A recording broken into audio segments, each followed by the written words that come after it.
Hi, BookTube. Uh, my name is Nathan, and this is the Rambling Reviewer, so called because I tend to ramble a lot. And I'm actually thinking about changing that channel name relatively soon. Uh, when I first made the channel name, I was not aware of the very similar named Rambling Racketeur, who has had that kind of name longer than I have had this channel, I believe. Um, at the very least, he has more subscribers than I do by a lot. Um, no, it would definitely be longer because I had an old name before I used Rambling Reviewer. Um, and I didn't worry too much about it, but in a recent video by Brandy, the Booklectic, she almost used the name Rambling Racketeur in relation to me, so I do want to change that channel name pretty soon, probably after New Rules November, uh, so that there is no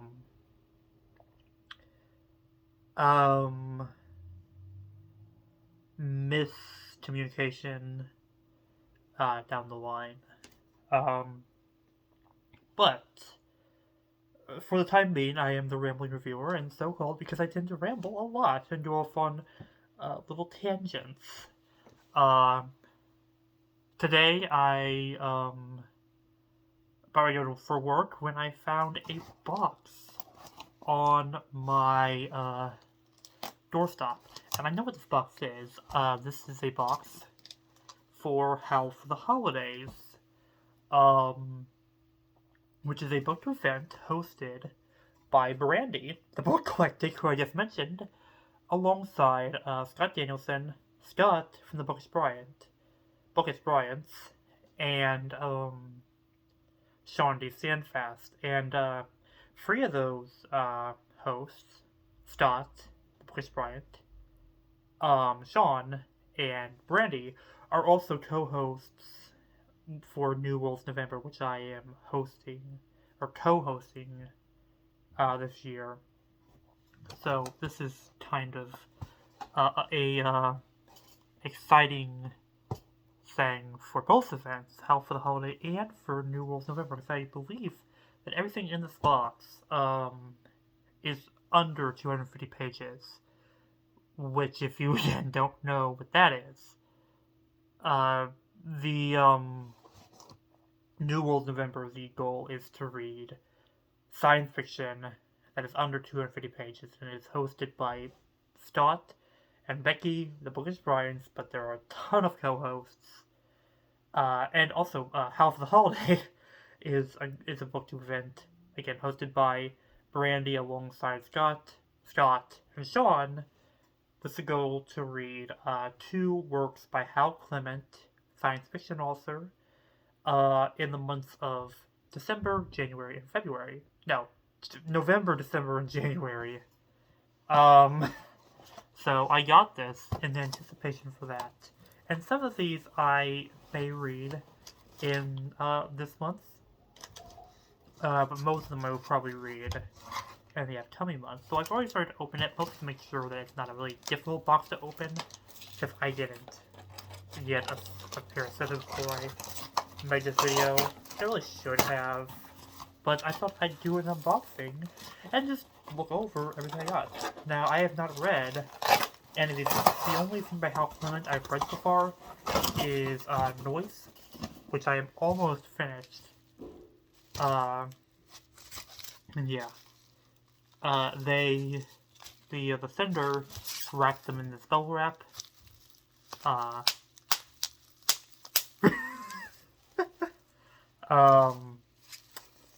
But I thought I'd just show them off. Maybe read the backs. And yeah. Some of these I know have been talked about on other channels. In fact, I am sure I have picked up little, bits of information about some of them. And if that comes up, if I remember anything while I'm talking about this, I'll try to mention that But as far as I know, these are basically all. I don't really know anything about these particular books. But anyways, we got uh Mission of Gravity, Earthman and Alien join in an epic quest across the strangest planet ever discovered. Now, I think this is one of the God, I don't even remember. Mescaline. Yeah, Mescaline. It actually says on the back. Mescaline. I don't remember which is the first book in the Mescaline series. It could be this one? I don't know. Okay. But, I'm gonna read the back of this really fast. For a profit and adventure, Barlinin would sail the Bree thousands of miles across uncharted waters into regions where gravity itself plays strange tricks. He would dare the perils of strange tribes and stranger creatures. Wait. Wait, sorry. That was annoying. Ah. 1 second. Okay. Hopefully that won't happen again. If it does, I may have to restart this. On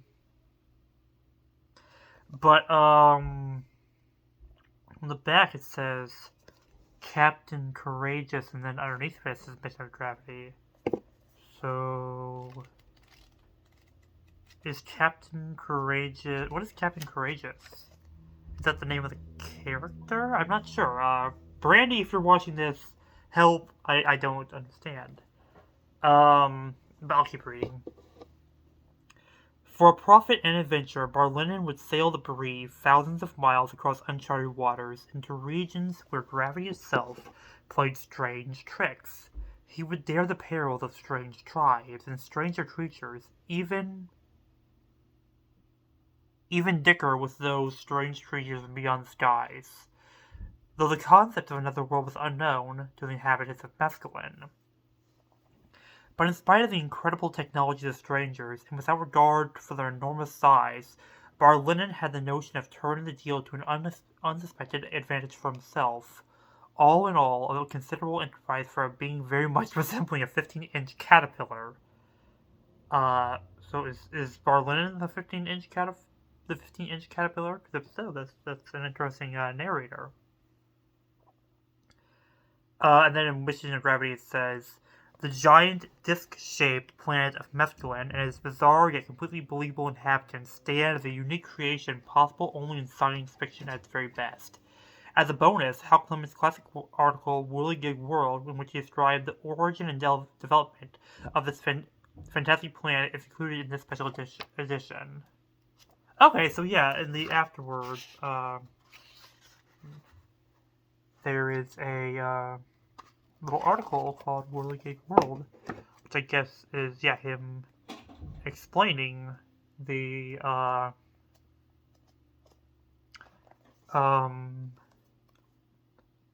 yeah, the world. I like that cover. Kind of like some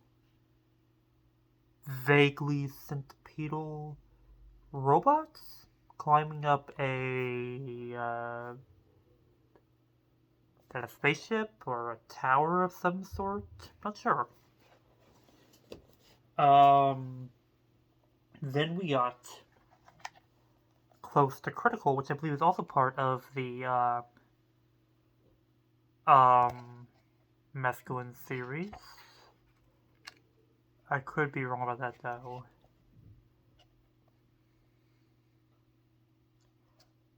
That doesn't really have any information about it on the back.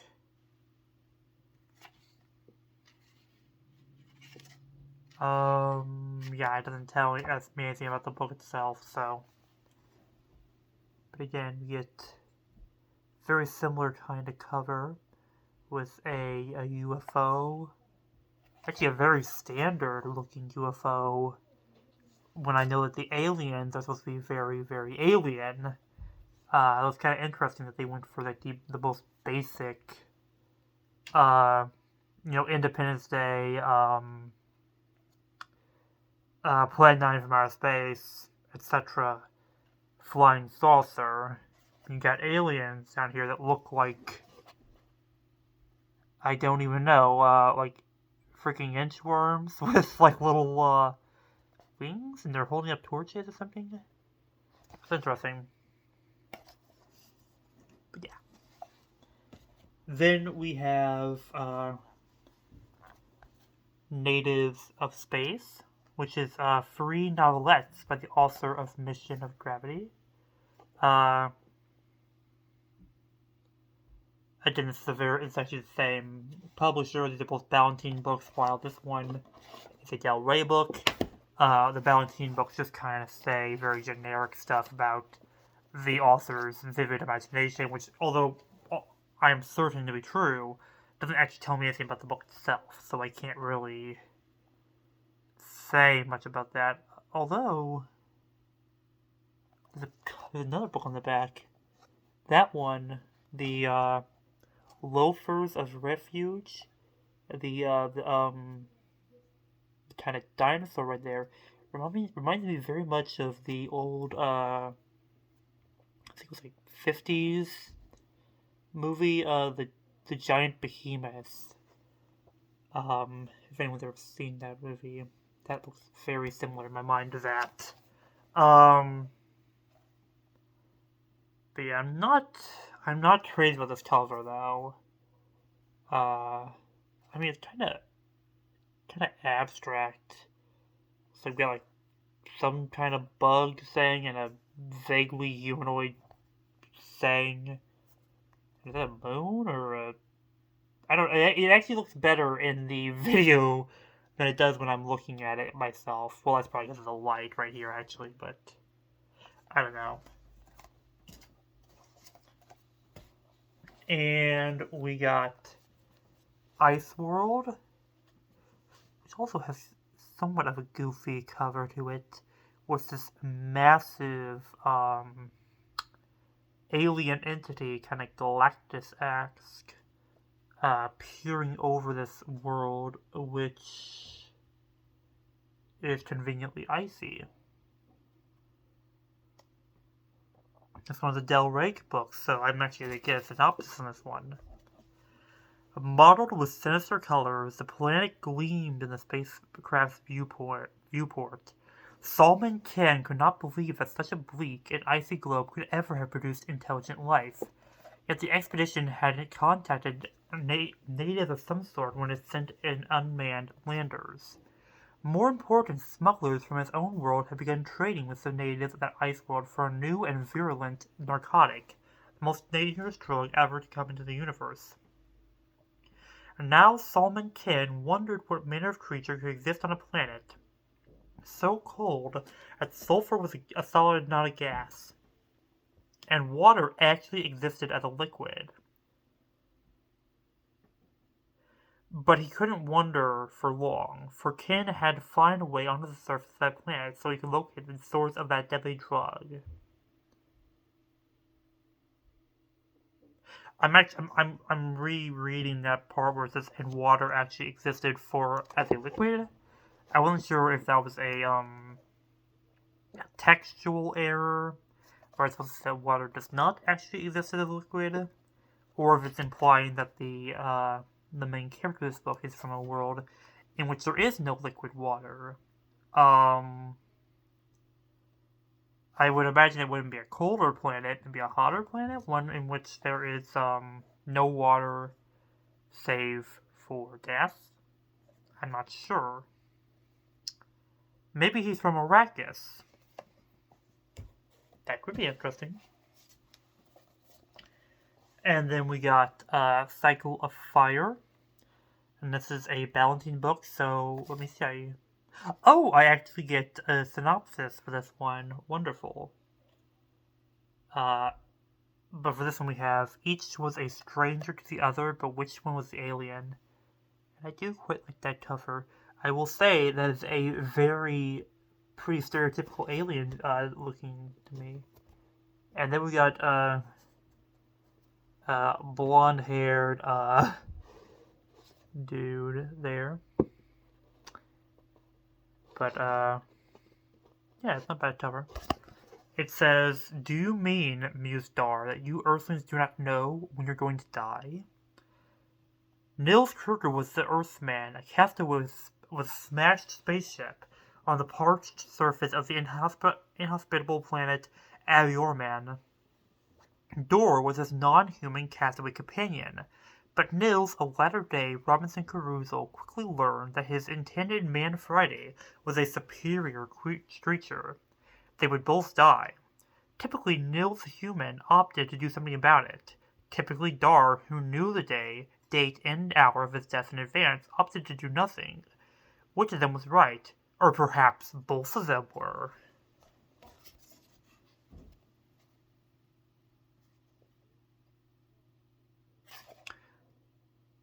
These books actually aren't as in bad of condition as I thought they would be. So I got these for like $20 on eBay, and I expected them to be bad. They're not great. There is some kind of falling apart the edges of places, but they're not too bad actually. And I have one more. And this one is neither a Bounty nor a Del Rey. It is an Equinox book. And it is Needle.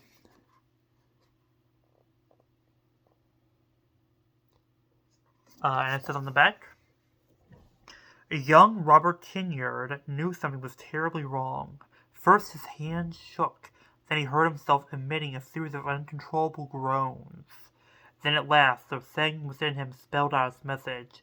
It is hard to describe who I am. Sit quietly and I will try to explain." When the message was finished, Bob understood the nature of his possession. An alien hunter and his quarry, a corrupt evil entity from a distant galaxy, had both crashed on Earth. Unable to exist alone, each needed a host, a human host, to invade and control. In order to survive, the hunter had found Bob, and somewhere on Earth the quarry had found its own host, identity and location unknown.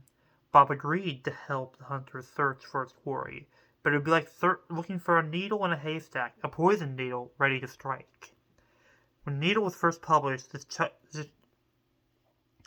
Chicago Tribune called it exciting, admirable, a model of what this type of story should be, and Saturday Review called it a very good story, a thoroughly original theme. It actually does sound pretty good. Yeah. But yeah, that's everything I got in that box. And I'm excited. And yeah, most of these look pretty decent for eBay. And yeah. Are these all under 250 pages? I'm gonna guess these probably all are these are definitely under 250 pages. Mission of Gravity under 250 pages. Yeah, these are all under 250 pages, so I could read any of these. Either this week for extraterrestrial, or possibly next week for classic science fiction. And I may just do that because I'm reading Noise right now and I'm enjoying it. I'm almost done with it. But I do have some other stuff I want to read too, so that may not happen. But either way, I hope you enjoyed this rather long video looking at a few books I got. I hope you're all enjoying your Friday. Yeah. Bye, BookTube.